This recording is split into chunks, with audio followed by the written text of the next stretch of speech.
જિલ્લામાં ભારે વરસાદને કારણે વિયરકમ કોઝવે ઓવરફ્લો થયો છે। કોઝવે વાહન વ્યવહાર માટે સંપૂર્ણ રીતે બંધ કરવામાં આવ્યો છે।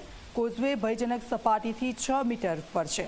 હાલ 6.98 મીટરની સપાટી પર વહી રહ્યા છે પાણી।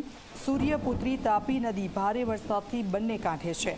તાપી નદીમાં સતત નવા નીરની આવક થઈ રહી છે અને એટલે જ નીચાણવાળા વિસ્તારો છે તેમને એલર્ટ કરવામાં આવ્યા છે।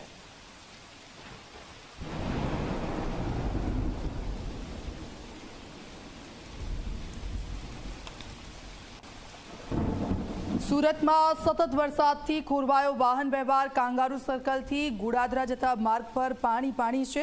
રસ્તા પર પાણી ભરાતા વાહન ચાલકો અટવાઈ ગયા છે। વોર્ડ નંબર 18ના કાપડ માર્કેટ પાસે ટ્રાફિક જામ પણ સર્જાયો છે।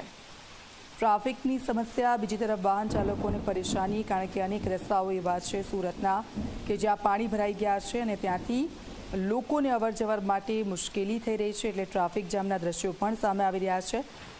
મોટા જે વ્હીકલ છે તે તો પાણીમાંથી પસાર થઈ રહ્યા છે માંડ, પરંતુ જે ટુ વ્હીલર ચાલકો છે તેઓને સતત મુશ્કેલી એટલા માટે કારણ કે આ પાણીમાંથી તેમના ટુ વ્હીલર બંધ થઈ ગયા છે, ધક્કા મારીને લઈ જવા પડ્યા છે। સુરતના આ દ્રશ્યો।